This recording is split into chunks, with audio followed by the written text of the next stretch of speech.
Families afraid to drink the water. Tonight, Bay Area residents worried this massive sinkhole is poisoning their water wells. Good evening, everyone. I'm Jamison Euler. And I'm Wendy Ryan. Thanks for joining us. Right now, people near the Mosaic plant are turning off their water taps and using bottled water. They want to know what's being done to protect them from that massive sinkhole that is leaking poison right now into the aquifer. ABC Action News reporter Cameron Pullum live tonight in Mulberry with the very latest out there. Cameron? Yeah, the majority of the people we spoke with around here tonight aren't taking any chances, refusing to use the water out of their faucets until they're convinced it poses no threat to them or their families. I got kids. I don't want them drinking it if it is contaminated. Amy Gibson and her 3 children live roughly 2 miles from this massive sinkhole under a gypsum stack at the New Wales Mosaic fertilizer facility. For 19 days and counting, toxic water used to process fertilizer has flowed like a waterfall down into the Floridan aquifer. We have a well, and so if it ends up in the aquifer, it's going to end up with us. I mean, we do have a filter on it, but that's not guarantees that whatever's in that water is not going to get in our water. Right now, Mosaic has pipes sucking contaminated water out of the aquifer and back into the plant. Workers are carefully watching monitoring wells that let the company know if any of the chemicals begin to flow off the property. Anytime you have a discharge of the acidic wastewater from a phosphogypsum stack, it's something to be concerned about. Rick Garrity spent 15 years with the Florida Department of Environmental Protection. Well, there's a discharge like this, a sinkhole, I think probably 10 or 15 years ago, and it did not get beyond the boundaries of the plant. He says Mosaic is using the same recovery methods, and they should be successful this time around. Mosaic is offering free water tests for people who have wells. Gibson says there's no doubt she'll be taking advantage of that offer, but until then... And I have no intentions on drinking it right now until I know it's safe.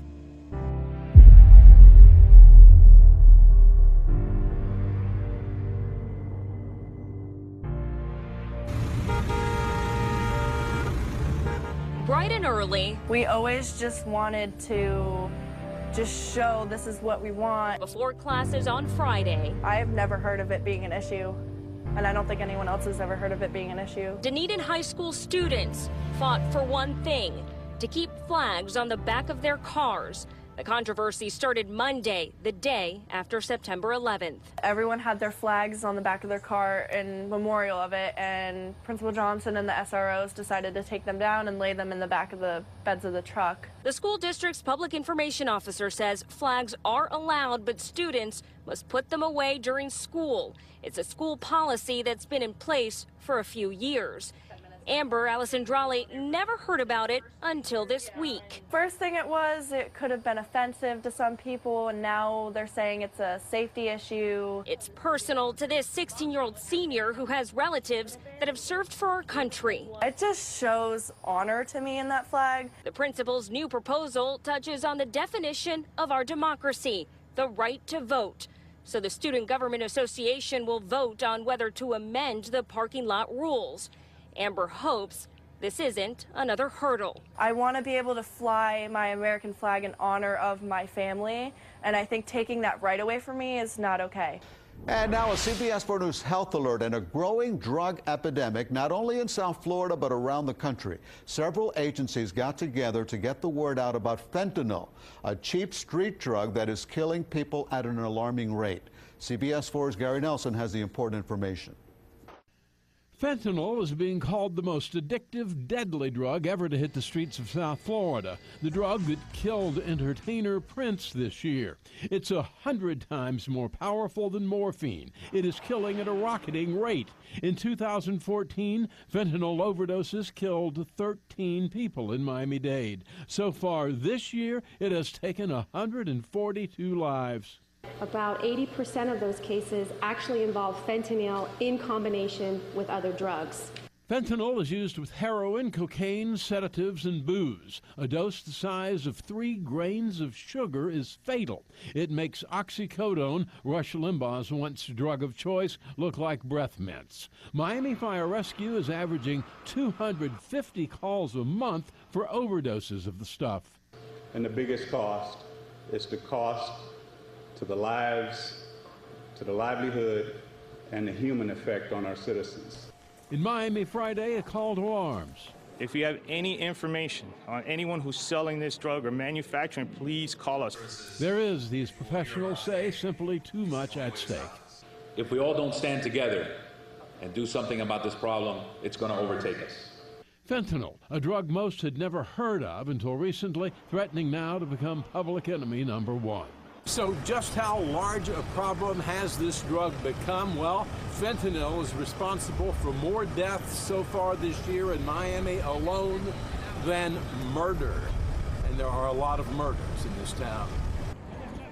July and August 2016 tied as the hottest months in modern times. The World Meteorological Organization, the WMO, warned that the consequences of warming at this rate could soon spell disaster. They say 2016 will be the hottest year since records began 137 years ago and are urging world leaders to implement the Paris Agreement as soon as possible. The need to ratify and, even more importantly, to implement the Paris Agreement is more urgent than ever before. You know, our planet is really sending distress signals, and we need to act. We need to cut greenhouse gas emissions dramatically and quickly. Carbon dioxide levels in the atmosphere are also at record highs. China and the US, the biggest climate change culprits, agreed to ratify the Paris Agreement earlier this month. The effect of warming in the oceans is already wreaking havoc, with coral bleaching of unprecedented proportions. Some climatologists say that the bleaching and extreme weather suggest climate change is advancing quicker than anticipated.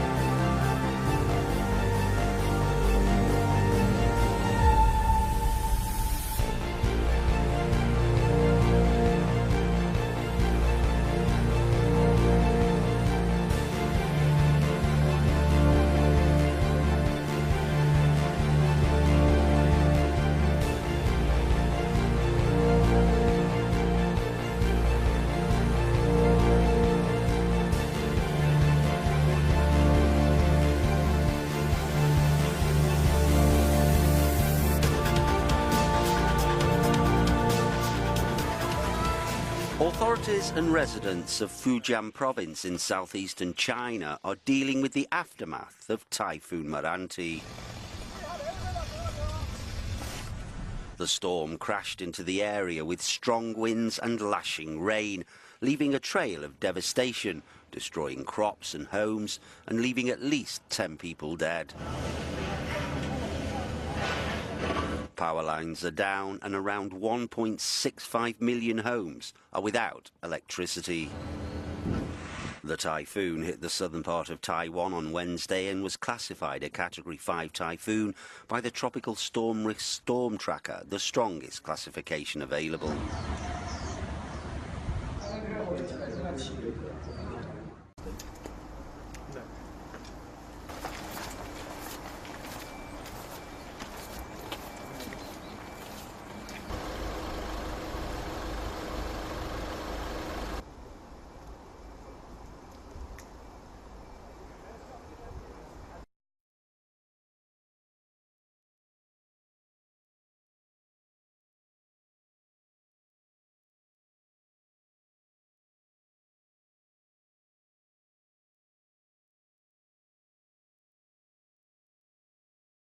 Well, here's the latest at Newbury Station.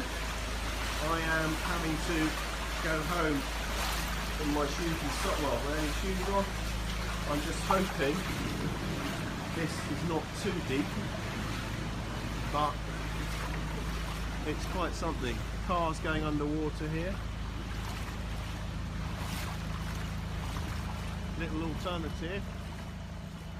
Well, you may have seen this moment online recently there on your screen. It's a video of a Pasco County dad opening a birthday present, and it's been viewed hundreds of thousands of times. Well, today, they told Action News reporter Adam Weiner about the challenges that led up to this very special moment. It's okay, you can rip those out. Determined to drag out the opening of his birthday gift. Come on, stop. No, there's nothing there. David Lane of Port Richey opens the bag slowly, even though his family is just itching to see his reaction. I'm gonna kill him. I really am. But sometimes there's just no stopping a dad. I got a pen! With a sense of humor. But after the laughs come the tears. Adult adoption. Am I adopting you? I want you to. You don't have to. You could say no, but I want you to adopt me. You've been my dad. I know legal papers don't change anything, but I appreciate it. Once it clicked and he started crying, not that I wanted you to cry, you know, it made me feel better that he felt what I felt. David Lind helped raise Gabby. When there were tears, he was there. You know, we had our happy times, we had our rough times, you know. But when it came to the topic of adoption, her biological father wouldn't sign off on it. I've never considered them stepchildren. I've never heard you call us that. But just a few weeks ago, Gabby learned about something called adult adoption. And now that she is an adult, Gabby no longer needs anyone else's approval. But do you remember what I used to tell you? That it's just a name? It's just a name. The Lynn family recorded this moment to share later with family, but couldn't predict it'd be seen all over the world. It's really cool that people get to see just the love that we have as a family and then be able to experience with their own family by saying, oh, now I can ask my dad to do this, and going through the process like we did. And that adoption paperwork is now being processed. Mira comes here every day, in silence, with a simple blessing. She pays her respects for a life taken away. Arkadiusz Uvik was only an acquaintance to her, but his death has made many Poles here in Harlow feel like he was family. He was knocked unconscious and left for dead on this very spot by a group of 6 teenagers.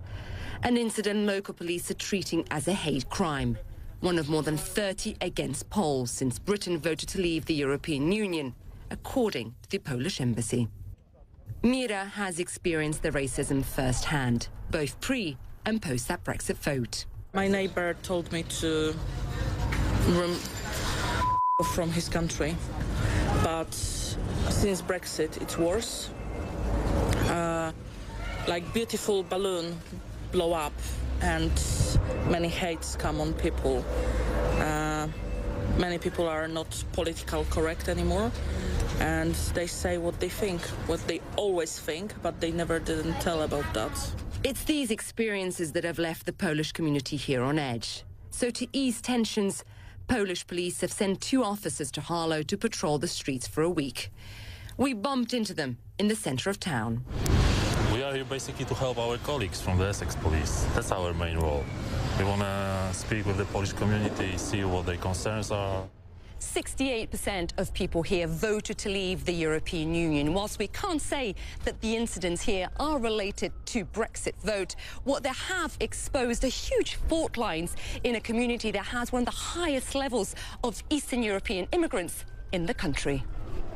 The locals, many outraged by the death of Arkadiusz, tell me this isn't a racist town. They say it's just antisocial behaviour by a group of unruly youngsters. But as we walk through the city centre, the social divide is palpable. I've not come across any racism. People are getting a bit annoyed that we are getting a lot of Europeans coming into the town, and Harlow Council seem to be giving them priority on housing, when people who've lived there all their life are struggling to get on that council list. Economics clearly play a part here. Harlow, once a vibrant town full of opportunities with factories dotted around it, is now full of boarded-up properties, with unemployment among the highest in the county. And those who have been here for years with little to do are looking for someone to blame. This didn't happen before Brexit, put it that way. It's as simple as that. It didn't happen. Before Brexit, everything was going along all right, but they're blaming the Eastern Europeans. But you can't blame them. I can understand them. I mean, I'd go somewhere if I could get a better life. Get everything paid for me, of course I would. For this 40-year-old night shift factory worker, nothing was for free. And in the pursuit of a better life, he was the one who paid the highest price. Police in Paris have evacuated a camp holding around 1,500 migrants who have been living on the streets of the French capital for weeks. The operation was launched on Friday morning just west of Montmartre. Most were transported to temporary shelters where they're expected to receive food and medical treatment. Their future status as refugees will also be assessed. As the regional prefect explains, we cannot take charge of those who do not want to seek asylum in France. Either you want to be in France and you request asylum, or you just don't come. Coming to France is something you must want, and those who don't want to stay, don't stay. Most of the migrants relocated were from Afghanistan, Eritrea and Sudan, and it's thought many were headed to Calais. According to the mayor of Paris, several dozen migrants arrive on the streets of the city each day. Last year, Munza Katab and Gait Zamrik were refugees welcomed. The two Syrians arrived in Germany with almost nothing. Now they've learnt the language, have German friends, and are starting their own tech business. For them, making Germany's most liberal city home has been a two-way process. I think being multicultural is the integration, because it's not just about we being a part of the German culture, it's about we bringing our culture into the German culture as well. That approach has been on Michael Muller's watch. But on the campaign trail, the mayor of Berlin now strikes a tougher tone. His Social Democrats, who form part of the National Coalition government, have changed course. They're now calling, for example, for an annual upper limit on asylum seekers. There will be many thousands of new people coming to our country and our city over the next few years. We have to make clear that we are a welcoming country, that we want to help distressed people, for example, refugees. But we have to regulate and keep control on who is coming and when. A once radical idea is now seen by mainstream politicians in increasing numbers as a vote winner. This might be a state poll, but it potentially has much wider implications, because voters in places like this are effectively being asked to pass judgment on Chancellor Angela Merkel's refugee policies. And with just about a year to go until national polls, she is under increasing pressure, both from the right and the left. The Chancellor doesn't back a ceiling. Her centre-right Christian Democrats continue officially to defend her more liberal approach, though even Merkel's language has changed. 2 weeks ago, the CDU came third in a ballot in Merkel's home state, behind the far-right Alternative for Germany, which now holds seats in 9 of 16 state parliaments. A further upset in this of all cities could be yet another boost to the Chancellor's critics and those who say we can't help everyone. With no warning, a large explosion in a busy part of New York. CCTV cameras film people running as debris rains down on them. Manhattan's affluent Chelsea district in lockdown. It was scary at first, and then it sounded like thunder, and it just sounded really heavy, and if you're close, it did kind of, like, you felt it in your heart, you know? Like when you're hearing fireworks, it felt like fireworks. It sounded like a million pianos just dropped, or there was just like a big thunderstorm. New York Mayor Bill de Blasio has said the explosion was intentional, but he's added there was no evidence of what he called a terror connection. There is no specific and credible threat against New York City at this point in time from any terror organization. So as we are analyzing what happened here, we are doing it against the backdrop where we have no credible and specific threat at this moment. The cause of the explosion hasn't been identified, but people have been hurt. There were 29 injuries here, one considered serious. 24 of these people have been transported to area hospitals with various degrees of scrapes, abrasions from glass, from metal. Thankfully, none of these are life-threatening injuries. There's said to be no link between this explosion and a pipe bomb which went off in a plastic trash can during a charity road race in New Jersey hours earlier. But early reports suggest a device like a pressure cooker may have been found near the scene in Chelsea. I think people in New York just think it's a matter of time until something happens here, and that's an uneasy feeling, and I hope this doesn't send a shock of fear through everyone, because that's not going to be productive. Whatever the cause of this explosion in Manhattan, tension and fear have returned to the city.